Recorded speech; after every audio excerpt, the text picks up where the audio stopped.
what do we start with? He said, we've got nothing really. So the actual pursuit vehicle started with a chalk line on the garage floor. We drew them out there so that we could get an idea and lay everything out. Then it was a trip to the metal shop to get all kinds of metal tubing and hydraulic pumps and rams to make everything work. But you have to understand, back in those days, it was a little bit different than it is today because everything is done on computer. There's all special effects, and anybody can basically do that kind of thing. But back in the time that we built this pursuit car, everything had to actually work. So everything that you saw on the vehicle, it actually drove, it went fast, it had to stop, so all the air brakes and the wings to separate it, the rockets and all that stuff had to work. And it was a real challenge to make all that stuff happen because nothing else like it had been done before. But we got out in the back of the shop there and put it all together. And it was really a true fun project to work on and to see the whole thing come together. And even to this day, that I'm out of the industry myself, but I look back and see all the people, I had no idea that this, and anybody sitting at this table here, I can guarantee you, that the support for the Knight Rider series and the following that it has around the world is absolutely phenomenal. I'd like to thank you folks for showing up here and enjoying the rest of the day. Thank you. Mr. Dennis Braid. Finally, last but not least, the talented musician, Mr. Don Peake. Hi everybody, thanks for being here. Especially our friends from the UK who have come over here, and all the people that have traveled so far. Dave Doggan came down here, all the good people who came here, thank you for coming. I got started, hi AJ, I got started with Knight Rider, I was called by Robert Foster, and being a car guy and a car racer, I fit right in with the Knight Rider idea, and I have scored a movie for NBC called I Desire, and it was a big score, it was a vampire movie, and I was able to bring in a big orchestra. So Foster called me and he said, listen, I'm starting a show at Universal with a car. And I said, well, I'm a car guy, what do you got? And he said, we got this Knight Rider. I especially want to acknowledge Catherine, because the episodes, my favorite episodes, of course, Set of the Roses, where I got to bring in a big orchestra and do a real dramatic show. And, you know, thank you, Catherine, because it was a fabulous show and I really loved scoring it.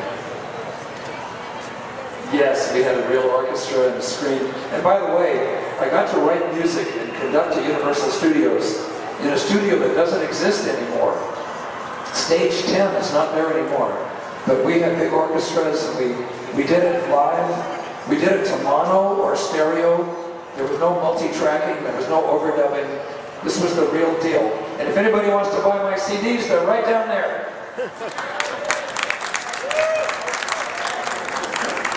Okay, we got time for maybe one more question, and I'm going to ask the cast and crew here to make it something, a response within like 30 seconds. Tell us the funnest thing you ever remembered about working on Knight Rider. We'll start off with Tom.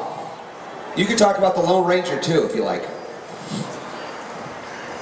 Well, as a lot of you may know, when I came onto the show, Glenn Larson was the executive producer and also the creator of Knight Rider. I'm sort of an old cowboy myself, and I started to do the show, and to me, I said, hey, you know, I thought I had this brilliant idea that this is the Lone, this whole thing is the Lone Ranger, you know, with sort of Tonto Silver being the car, and of course, David being the Ranger himself. When I talked to Glenn Larson about his eyes, got very big, and he said, you know, you're damn right, that's what I wanted and that's what I had in mind. And so it was very exciting. I think the shows that we did had something very special because that, if you notice, if you watch the shows again, that's what we were doing really, were modern day Westerns. I think for me, just very quickly, my fondest memory was probably when I first started to do the show, and we had what's called a production meeting, where all the crew is there, and you sit in a big room and you go over everything. I had done a show before that which had a lot of egos and a lot of bad people. It wasn't Magnum. Magnum was a wonderful show, but it was in between the two. And to see the love and the fun and the great laughter that everybody had, and first meeting people like Jack Gill and our VP and the others, it suddenly you realize that you were in an amazing show, amazing people, and you could settle back and do something really wonderful. And that was, I guess, for me, the fondest thing was realizing I'm going to be in with this wonderful family, who so many of them, including David, are still dear friends. Anyone else? Next. Who else start next? All right. One of the questions... Mr. Jim Woodburn. One of the questions is, being a stuntman, it hurts. Believe me, it hurts sometimes. But I was very fortunate, like I say, we did a lot of things on Knight Rider, and it was mostly choreographed by Jack Fields here, who was doing all the driving. There were, you know, car hits, and there was jumping and tackling, and there was fighting, and, you know, going from one car to another car, truck to car to drag, whatever it was. But the unit itself really works hard to maintain a high level of action and a high level of professionalism all the way through. And I have to commend Jack, because Jack did some phenomenal car jumps and spinning the cars in different directions of traffic and stuff. And David was learning in the process of what the stunt guy was giving to him. And fortunately, I had the best of all the worlds, because I was working at Fremont at the same time, doubling Barry Boswick, and then working overseas with Peter O'Toole. So fortunately, I love to stay home, and most of us don't like to travel, but you have to go where the work's at. And the serious stuff, we did get bruises and bounced around, but in all, the profession really is a good profession. And there was tremendous personalities like Jack himself and the stunt people that he brought in, and the stunt people in the community of Hollywood, that really made the show whatever position these guys came in to help Jack and the action. Mr. George Barris. I have one thing to contribute to this show, is that thank you all that we got all of our guys here today after filming. That's the best part of the show. We're all still here, and thanks to Paul to make it happen. That's the best thing that can ever happen to me on any TV show that I worked on. And thank again for everybody involved. George Barris. Mr. Jack Hill. So I think one of the things that really happened with Knight Rider, which I remember to this day, is the camaraderie between all of us and the cast members and crew. And for us, it was a show where you could go in every morning knowing that you're going to have a good time, even though it's going to be a tough schedule and you've got a lot of really dangerous things to do.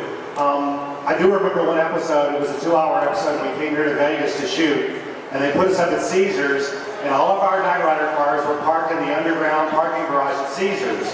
Well, that day they had this torrential rainstorm, and I looked down underneath it, and all 6 of our cars were underwater, completely underwater. So for the next 3 days, we tried to drive them all out and get all the computers running again.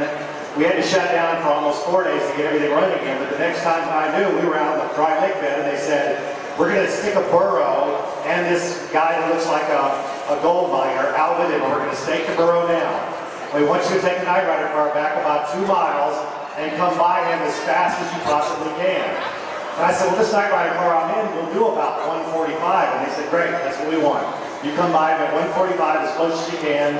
The burrow is staked down, and the gold miner will not move. And I went, okay, great. Well, I go out there, and I'm coming by as fast as I can go. And just as I get right at the burrow at 145, I see this hit on my windshield and blood. And I go, oh my God, I hit something. I don't know what it was. I look in my mirror. I see the burrow still standing there. I see the gold miner still standing there. It was a tiny little bird that I hit at 145. But for that second, I thought I had hit this burrow. And that's the kind of things that happen on Knight Rider that you just don't realize. Your life's in danger and everybody around you. But we always try to keep a sense of family and of safety and of keeping everything in line. And Vegas was a fond memory for all of us because we had fun at Caesars and here in Vegas. But every show was fun in its own right.